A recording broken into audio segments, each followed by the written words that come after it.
जय Hind students, welcome to Chanakya coaching centre. आज है बच्चों 21 अप्रैल और आज हम बात करेंगे बच्चों पिछले कुछ एक दिनों की इंपॉर्टेंट करंट अफेयर और उनसे जुड़ी हुई स्टैटिक इंफॉर्मेशन की। तो हमारा बच्चों पहला जो करंट अफेयर का क्वेश्चन है वो है बच्चों एक हाई लेवल कमिटी के बारे में जिसका मेन पर्पज है सेंटर स्टेट रिलेशन को देखना और उसके ऊपर कमेंट करना। तो क्वेश्चन है बच्चों, which state formed a high level committee to strengthen state autonomy. तो इनमें से किस स्टेट ने एक हाई लेवल कमिटी बनाई है ताकि वो रिपोर्ट दे सके कि स्टेट ऑटोनॉमी को मजबूत करने के लिए क्या कुछ रिकमेंडेशन वो लागू करेंगे। स्टेट ऑटोनॉमी का मतलब होता है कि स्टेट और अपनी पावरफुल हो जाए और अपना काम करे बच्चों। ऑप्शन है तमिलनाडु, केरल, कर्नाटका और आंध्र प्रदेश। और आंसर क्या है बच्चों? Tamil Nadu. Tamil Nadu chief minister M.K. Stalin announced the formation of a high-level committee aimed at evaluating and recommending measures to strengthen state autonomy and recommendation related to center-state relations। बच्चों अब देखिए बच्चों, भारत में तो आंसर बच्चों एक याद रखिए तमिलनाडु है। अब इंडिया में बच्चों सेंटर में भी सरकार होती है, स्टेट में भी सरकार होती है और सेंटर और स्टेट गवर्नमेंट के बीच में ना पावर्स डिवाइड कर रखे हैं ताकि एक दूसरे के साथ कभी झगड़ा ना हो। स्टिल बच्चों कई बार ऐसा होता है कि सेंटर और स्टेट के क्योंकि रिलेशन काफी कॉम्प्लेक्स होते हैं तो उनमें कभी ना कभी किसी ना किसी लेवल पे बच्चों झगड़ा हो जाता है। जैसे रिसेंटली तमिलनाडु में क्या हुआ कि गवर्नर जो है बच्चों तमिलनाडु के, उनको अपॉइंट सेंटर गवर्नमेंट करती है। हर स्टेट के गवर्नमेंट को बच्चों सेंटर गवर्नमेंट अपॉइंट करती है। अब वो गवर्नर सेंटर स्टेट के काम में बच्चों इंटरफेयर करता है, जिसकी वजह से रिसेंटली तमिलनाडु में बच्चों पिछले काफी टाइम से गवर्नर और वहां के जो सीएम और वहां की जो सरकार है उनके बीच में गड़बड़ चल रही है। तो इसको देखते हुए तमिलनाडु के सीएम ने M.K. स्टालिन ने बच्चों एक कमिटी बनाई है। उस कमिटी के हेड बनाया गया है बच्चों जस्टिस कुरियन जोसेफ को। जस्टिस कुरियन जोसेफ एक रिटायर्ड जज है बच्चों, उनको इसका हेड बनाया गया और ये देखने के लिए कि क्या क्या जो है वो चीजें इंप्रूव की जा सकती हैं इस चीज के दौरान। अब बच्चों ऐसा पहली बार नहीं हो रहा कि भारत में इस टाइप की कोई कमिटी बने। बड़ी फेमस दो कमिटी है बच्चों। एक कमिटी है सरकारिया कमिटी। सरकारिया कमिटी बच्चों फॉर्म हुई थी 1983 में। और एक और दूसरी कमेटी है बच्चों पुंछी कमेटी, जिसको हिंदी में कई बार हम पुंछी आयोग भी बोल देते हैं। पुंछी कमेटी ये 2007 में बनी।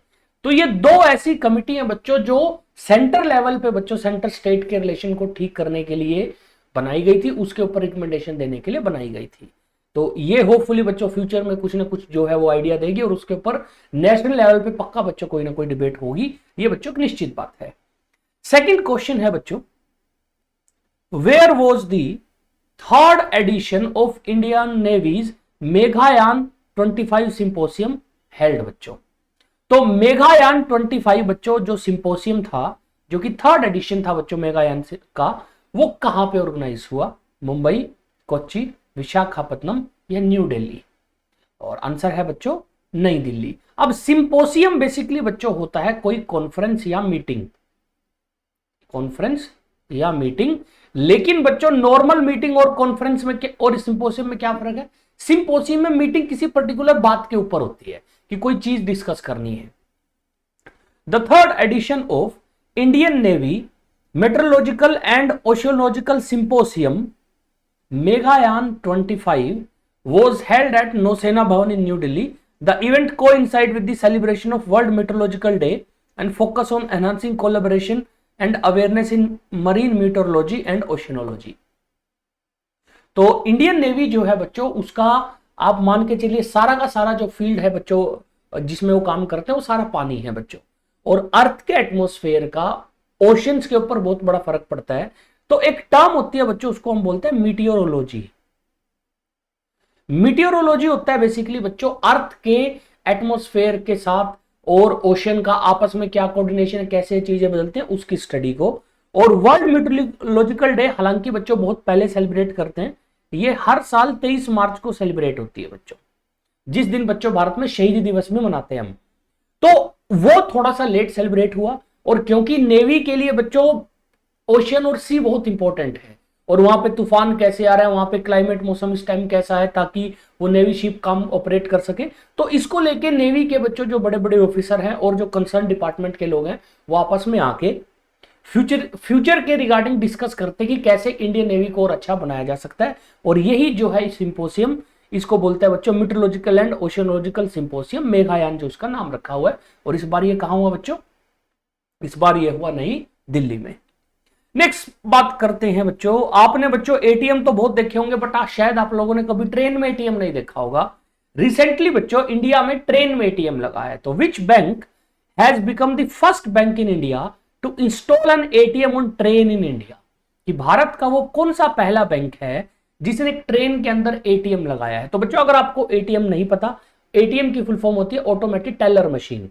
ये एक तरह की बच्चों वो मशीन है जो आपको पैसे निकाल के देती है। यानी जब भी आपको पैसे की जरूरत हो, कार्ड डालो, आपका बैंक जो है बच्चों ऑनलाइन आपके अकाउंट में से पैसे काट के आपको कैश पकड़ा देगा। तो ये बच्चों नॉर्मल हम देखते हैं, बट ट्रेन के ऊपर इंडिया में पहली बार है। और किस बैंक ने लगाया बच्चों, वो आपको बताना है। Bank of Baroda, bank of Maharashtra, bank of India या सेंट्रल बैंक ऑफ इंडिया।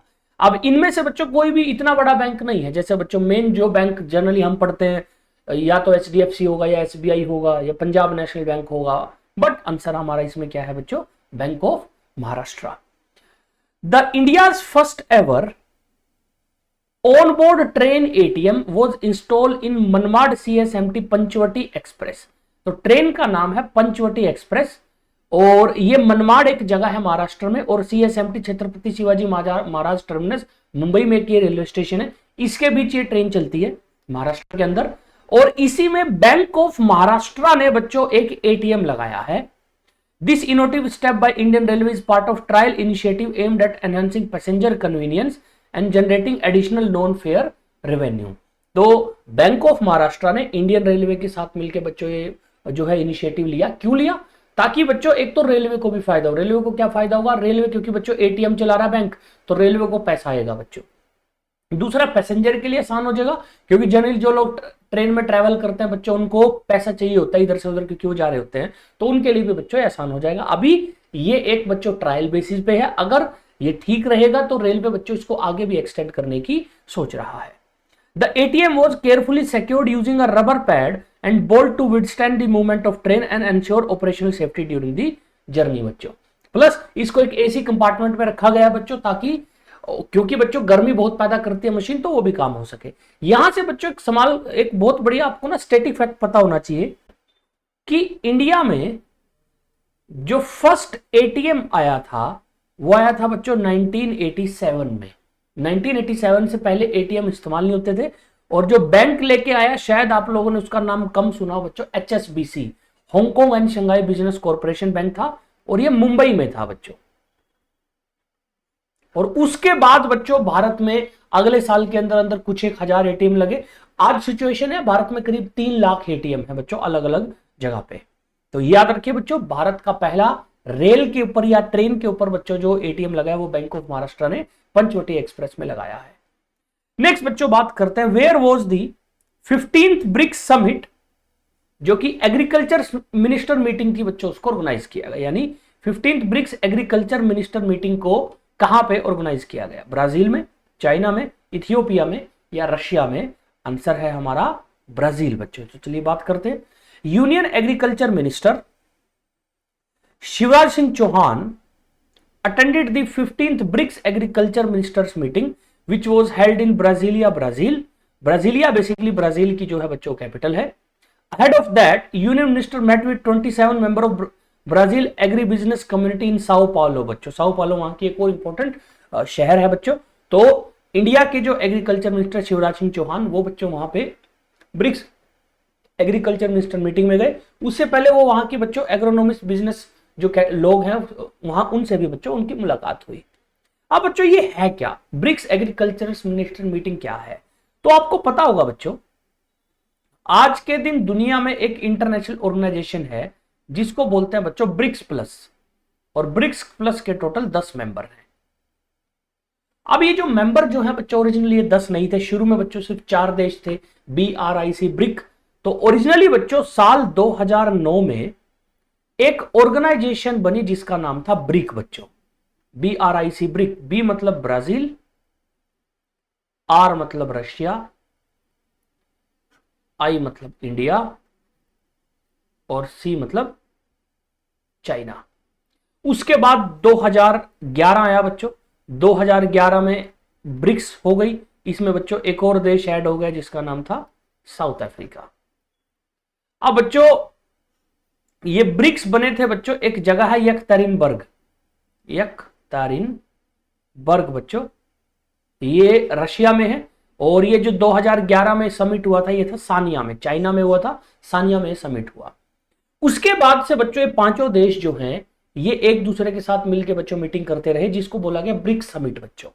तो बेसिकली हर साल क्या होता है, ये जो ब्रिक्स देश हैं ये आपस में मिलते हैं और अलग अलग चीजों को डिस्कस करते हैं। उसमें बच्चों पॉलिटिकल डिस्कशन भी होते हैं, उसमें इकोनॉमिकल डिस्कशन भी होते हैं, उसमें डिप्लोमेटिक डिस्कशन भी होती है, सारी होती है। तो एक होता है मेन समिट जो इसको बोलते हैं बच्चों, हर साल अलग अलग देश में होता है। तो इस बारी जो 2025 में समिट होगा बच्चों, वो समिट होगा बच्चों 17 समिट, और ये होगा बच्चों जुलाई 2025 में, और ये होगा ब्राजील में। ब्राजील में कहां होगा बच्चों? रियो दे जेनेरियो। देखिए ब्राजील का एक बड़ा फेमस शहर है बच्चों, रियो दे जेनेरियो, ये रियो दे जेनेरियो में होगा बच्चों। अब ब्राजील जो है बच्चों, क्योंकि वो सारे फंक्शन ऑर्गेनाइज करेगा इस साल के, तो होगा क्या बच्चों, इससे पहले कि मेन जो समिट होता है जहां पे हर देश के हेड जो है वो आके मिलते हैं, नॉर्मल जो बच्चों कई बार एग्रीकल्चर मिनिस्टर, कई बार सेंट्रल बैंक के जो गवर्नर होंगे, फॉरेन मिनिस्टर होंगे, उनकी भी मीटिंगें होती रहती हैं। उनको ब्रिक्स मीटिंग ही बोलते हैं बेसिकली, बस उसमें foreign minister meeting, agriculture minister meeting, तो ऐसे होगा। तो इस साल ये जितनी भी मीटिंग होगी सारी ब्राजील में होंगी। तो अगर आपके ऊपर में आ जाए ना कि ब्रिक्स की फॉरेन मिनिस्टर मीटिंग जो अभी हुई है वो कहां हुई, तो आप इस साल एटलीस्ट तुक्का मार सकते हैं कि वो कहां हुई है बच्चों, वो ब्राजील में हुई है। अब बच्चों चलो ये तो ब्रिक्स है, ब्रिक्स प्लस क्या है? तो हुआ क्या कि ब्रिक्स बच्चों जो काफी अच्छा काम कर रही थी, तो दुनिया के दूसरे देशों ने भी कहा यार हमें भी शामिल कर लो। तो अल्टीमेटली पिछले साल बच्चों 2024 जनवरी में 4 देशों ने ब्रिक्स को ऐड कर लिया। वो थे बच्चों Egypt, Ethiopia, Iran and UAE बच्चों, यूएई यूनाइटेड अरब एमिरेट्स। और 2025 में बच्चों इसमें ऐड हुआ इंडोनेशिया। तो इंडोनेशिया ने भी कहा कि हम भी आपका पार्ट बनेंगे। तो अभी ब्रिक्स में टोटल बच्चों 10 देश हैं, 5 ये और 5 जो मेन ओरिजिनली, और अब इसको ब्रिक्स नहीं बोलते, अब इसको बोलते हैं ब्रिक्स प्लस। और ब्रिक्स प्लस की बेसिकली जो मीटिंग होगी बच्चों कहां पे होगी? ब्राजील में। इसीलिए एग्रीकल्चर मीटिंग जो हुई मिनिस्टर्स की वो भी कहां हुई? ब्राजील में। बच्चों अगर आप ब्राजील को देखिए, ब्राजील बच्चों साउथ अमेरिका का देश है। ब्राजील के राइट साइड में अटलांटिक ओशन है, लेफ्ट साइड में पेरू, बोलिविया, नीचे अर्जेंटीना और फिर पैसिफिक ओशन है बच्चों। और ब्राजील बहुत बड़ा देश है बच्चों। ब्राजील की कैपिटल बच्चों जो है वो है ब्राजीलिया, जो इनकी कैपिटल है वो ब्राजीलिया है। और ब्राजील की जो करेंसी है वो रियाल करेंसी है बच्चों। ब्राजील के जो इस टाइम प्रेसिडेंट है बच्चों, जो कि बच्चों इस बार ब्रिक्स के जो है वो हेड भी हैं इस साल के लिए, तो उनके प्रेसिडेंट का नाम याद रखिए बच्चों, उनके प्रेसिडेंट का नाम है लुइस दा सिल्वा बच्चों। लुइस दा सिल्वा जो है वो ब्राजील के बच्चों अभी प्रेसिडेंट हैं। तो ये था बच्चों ब्राजील का जो ब्रिक्स समिट होगा जो ब्राजील में, उसके बारे में। नेक्स्ट बच्चों बात करते हैं ई सेहत ऐप के बारे में। तो where has e Sehat app has been launch to promote accessible digital health care. तो भारत के किस हिस्से में ई सेहत ऐप जो है बच्चों, जिसको रिसेंटली लॉन्च किया गया है डिजिटल हेल्थ केयर को असेस करने के लिए बच्चों? ऑप्शन है लद्दाख, हिमाचल प्रदेश, जम्मू कश्मीर या उत्तराखंड। और आंसर है बच्चों जम्मू एंड कश्मीर। तो in Jammu and Kashmir chief minister Omar Abdullah launched the e-Sehat app, which is a comprehensive one-stop digital solution designed to cater for healthcare needs of the people of Union Territory। तो बेसिकली बच्चों ये एक सरकारी ऐप होगा जिसमें सरकार अपनी सर्विसेज इंट्रोड्यूस करके रखेगी। तो लोगों को हेल्थ सेक्टर से रिलेटेड जो भी बच्चों इंक्वायरी होगी या उनको जो भी चीजों के बारे में कोई रिपोर्ट हुई या कोई ऐसी चीज हुई, वो सारी इस ऐप पे मिलेगी। प्लस इस पे कोशिश की जाएगी बच्चों जो हॉस्पिटल स्टाफ है उनके लिए इसमें क्या ऐड किया जाएगा कि जो पेशेंट है उनका बच्चों ऑनलाइन रिकॉर्ड इसमें रखा जाएगा ताकि उनके लिए बड़ा आसान हो जाए। तो ये ई सेहत ऐप बेसिकली जो है याद रखिए जनता को बच्चों मेडिकल फील्ड में इजीनेस देने के लिए बच्चों बनाई गई है। The app is a smart e health solution offering tele diagnosis for health care needs. It is exceptionally beneficial in remote areas and serve a broad range of user including general public, health care professional and medical students. Next बच्चों बात करते हैं, who has been appointed as the chairperson of athlete commissions of Indian weightlifting federation। तो Indian weightlifting federation में जो athlete commission है उसका chairperson इनमें से किसको अपॉइंट किया गया है? साक्षी मलिक, पीवी सिंधु, मीराबाई चानू या विनेश फोगाट? अगर बच्चों आपको पता हो, साक्षी मलिक जो है वो रेसलिंग करती हैं, विनेश फोगाट भी रेसलिंग की है बच्चों, पीवी सिंधु जो है बच्चों वो बैडमिंटन खेलती हैं। इकलौती बच्चों इनमें से जो वुमेन प्लेयर जो कि वेट लिफ्टिंग के फील्ड से है वो है बच्चों मीराबाई चानू, और अगर आप फोटो देखते हैं तो भी बच्चों आप उनको पहचान सकते हैं। तो रिसेंटली बच्चों साइकोम मीराबाई चानू जो कि इंडिया के बच्चों विमेन वेट लिफ्टिंग में बच्चों बड़ी फेमस और बड़े अच्छे प्लेयरों में से एक हैं और ओलंपिक सिल्वर मेडलिस्ट भी हैं बच्चों, उनको बच्चों चेयरपर्सन बनाया गया है athlete commissions Indian weight lifting federation में। अब ये बच्चों है क्या, एथलीट कमीशन क्या है? देखिए बच्चों, भारत में हर स्पोर्ट्स को चलाने के लिए एक कमीशन है, जैसे वेट लिफ्टिंग के लिए इंडियन वेट लिफ्टिंग फेडरेशन। अब इस फेडरेशन में या तो बच्चों वो लोग हैं जो पॉलिटिकली कनेक्ट हैं, या वो लोग हैं जो बच्चों किसी सिस्टम का पार्टनर है बट वो स्पोर्ट्स प्लेयर नहीं है। भारत की ज्यादातर जो स्पोर्ट्स फेडरेशन है सब में ऐसा है। अब इससे होता क्या है, जो लोग उस गेम को खेल रहे हैं उनके बारे में कोई नहीं सोचता बच्चों, ना उनकी कोई सुनवाई होती। तो इसके लिए एक नया सिस्टम बच्चों जो इंटरनेशनली आया है वो ये कि हर एक जो फेडरेशन है स्पोर्ट्स की उसमें कमीशन होगा जिसका नाम होगा एथलीट कमीशन। उसमें जो चेयरपर्सन या मेंबर होंगे वो एथलीट ही होंगे उस फील्ड के, और वो रिप्रेजेंट करेंगे एथलीट्स को जब भी बच्चों फेडरेशन की मीटिंग होगी। तो एथलीट कमीशन मतलब प्लेयर्स का अपना कमीशन, जो कि जब वेट लिफ्टिंग फेडरेशन या कोई भी स्पोर्ट फेडरेशन की मीटिंग होगी वो उसमें बैठेंगे और अपनी बात रखेंगे। तो एथलीट कमीशन जो वेट लिफ्टिंग के लिए बच्चों बनाई गई, मीराबाई चानू को उसका क्या बनाया गया बच्चों? चेयरपर्सन। अब इसमें बच्चों उनका रोल क्या रहेगा? तो जब भी बच्चों इंडियन वेट लिफ्टिंग फेडरेशन में कुछ भी नया करना होगा, मीराबाई चानू जो है वो वहां पे प्रेजेंट होंगी, जिसकी वजह से होगा क्या, जो एक्चुअली बच्चों जो लोग खेल रहे हैं ना वो जब अपना रिव्यू देते हैं और वो जो अपनी बात रखते हैं वो अगर मानी जाए तो बच्चों उसका फायदा होता है ओवरऑल कंट्री के लिए। तो याद रखिए मीराबाई चानू बनी है chairperson of newly appointed athlete commission बच्चों। नेक्स्ट बच्चों बात करते हैं इंटरपोल के बारे में। तो which country took over the chairmanship of governance committee of Interpol? Option है पोलैंड, ब्राजील, जर्मनी या यूएई यूनाइटेड अरब एमिरेट्स, और आंसर है बच्चों यूनाइटेड अरब एमिरेट्स। तो इसको एक बार पढ़ते हैं बच्चों। The United Arab Emirates has been elected to the chair Interpol Committee on Governance, marking a significant step in rising influence in global security and law enforcement। अब basically होता क्या है बच्चों, पूरी दुनिया में अलग अलग देश में क्रिमिनल होते हैं। अब वो करते क्या है, एक देश में क्राइम करके दूसरे देश में भाग जाएंगे। अब बच्चों एक और प्रॉब्लम क्या है, आपस में दोनों देशों का कोऑर्डिनेशन कैसा है, प्लस कोई ऐसी ऑर्गेनाइजेशन तो हो जो जिसकी बात दोनों देश मान ले और अगर उसको पकड़ के वापस लेके आना तो आसान हो जाए। इसको लेके बहुत पहले बच्चों 1923 में, क्योंकि क्राइम तो बच्चों बहुत पुराने टाइम से हो रहा है, तो उस टाइम के जो कंट्रीज थे ना उन्होंने डिसाइड करा यार आप एक ऑर्गेनाइजेशन बनाते हैं, और उन्होंने एक ऑर्गेनाइजेशन बनाई जिसका नाम था इंटरनेशनल क्रिमिनल पुलिस ऑर्गेनाइजेशन, जिसको बच्चों ICPO बोला जाता था, और इसका हेडक्वार्टर बनाया गया था लियोन को बच्चों। लियोन बेसिकली जो है वो फ्रांस में है। धीरे धीरे यही ऑर्गेनाइजेशन बच्चों क्या बन गई, इंटरपोल, यानी इंटरनेशनल पुलिस बच्चों। तो इंटर मतलब इंटरनेशनल, PUL मतलब पुलिस। अब इंटरपोल करती क्या, अगर इंडिया से कोई आदमी क्राइम करके सपोज कीजिए इंग्लैंड भागा, तो भारत की अथॉरिटी इंटरपोल को बोलेगी, इंटरपोल इंग्लैंड की पुलिस को बोलेगी, और फिर ये आपस में कोऑर्डिनेशन करके बच्चों उस जो क्रिमिनल है उसको अप्रीहेंड करके वापस इंडिया में लेने आने की जो है बच्चों प्रोसेस को शुरू करेंगे। अब इंटरपोल जो है उसमें एक बच्चों गवर्नेंस मीटिंग कमेटी होती है जो उसको ओवरऑल इंटरपोल की देखरेख करती है, कैसे आपस में काम हो रहा है। वो जो कमिटी है उस कमिटी का हर साल बच्चों हेड बनते रहते हैं। तो इस बार जो हेड बना वो यूएई को मिला, और यूएई का जो हेड बना है बच्चों उनका नाम है लेफ्टिनेंट कर्नल दाना हुमैद अल मरजुकी बच्चों। तो बेसिकली ये जो हैं इंटरपोल के जो हैं अभी गवर्नेंस प्रेसिडेंट रहेंगे बच्चों, और आपस में कोऑर्डिनेशन को लेने के लिए बच्चों मेल पर्टिकुलर ये जो पोजीशन है बच्चों अपॉइंट की जाती है।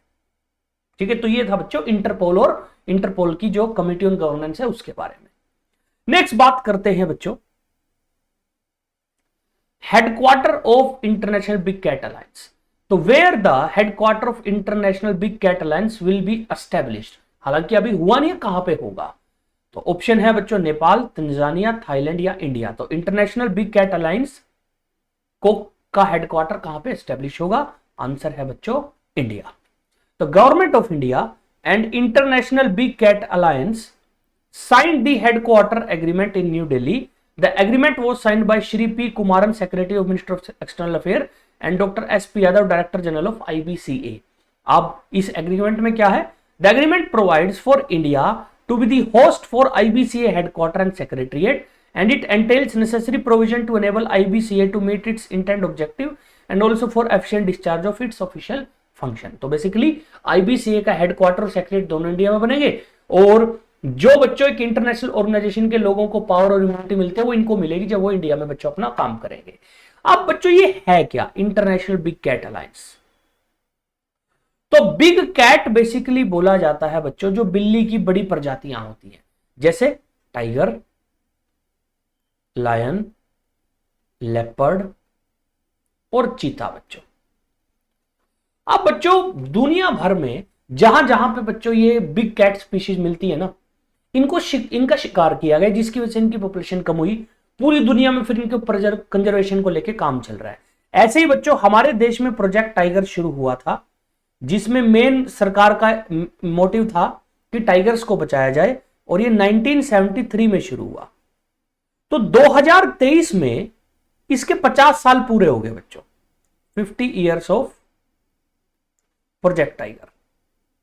तो जब ये बच्चों हुआ तो भारत की सरकार ने एक बच्चों मीटिंग बुलाई, उसमें उन्होंने कहा कि क्यों ना हम एक ऐसा ऑर्गेनाइजेशन बनाएं जो ये जो बिग कैट है ना इनकी पॉपुलेशन को पूरी दुनिया में बचाने के लिए काम करेगा, और उसका नाम क्या रखा? इंटरनेशनल बिग कैट अलायंस बच्चों।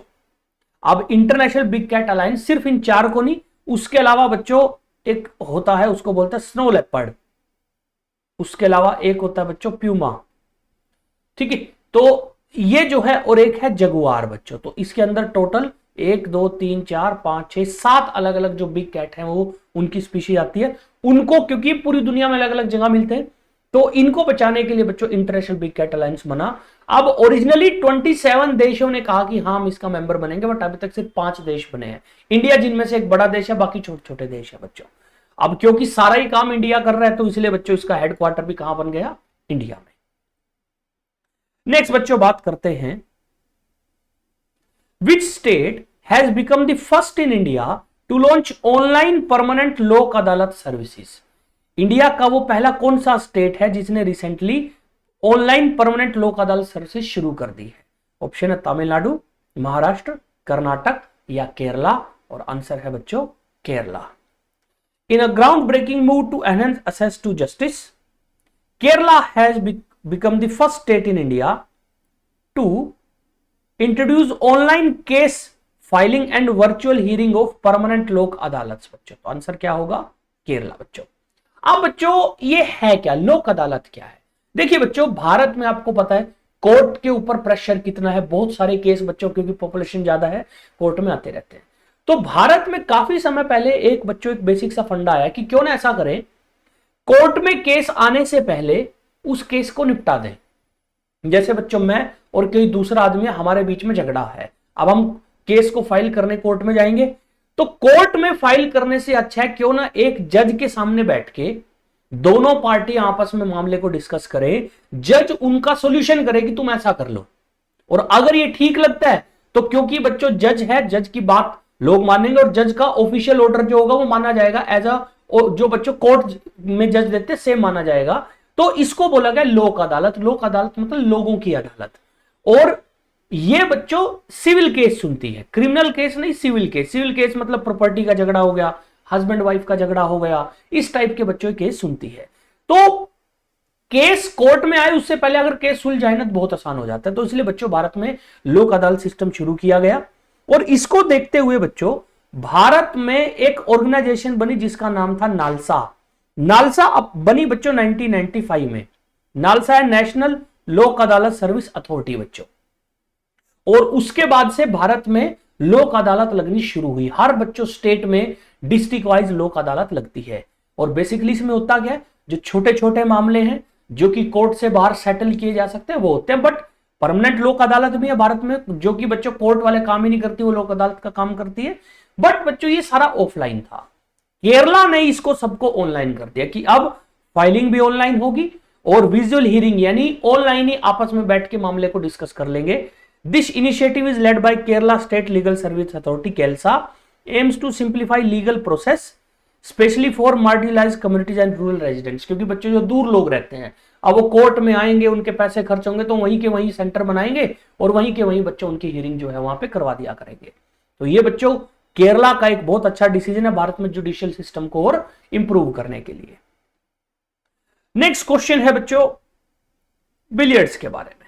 Which Indian billiards player won the IBSF world billiard championship 2025। तो IBSF बेसिकली बिलियर्ड की इंटरनेशनल फेडरेशन है बच्चों, और उसकी रिसेंटली 2025 में वर्ल्ड बिलियर्ड चैंपियनशिप हुई। उसको किसने जीता? पंकज अडवाणी, सौरव कोठारी, गीत शेट्टी या माइकल फेरेरा बच्चों। इनमें से कौन इंडियन प्लेयर जिन्होंने जीता?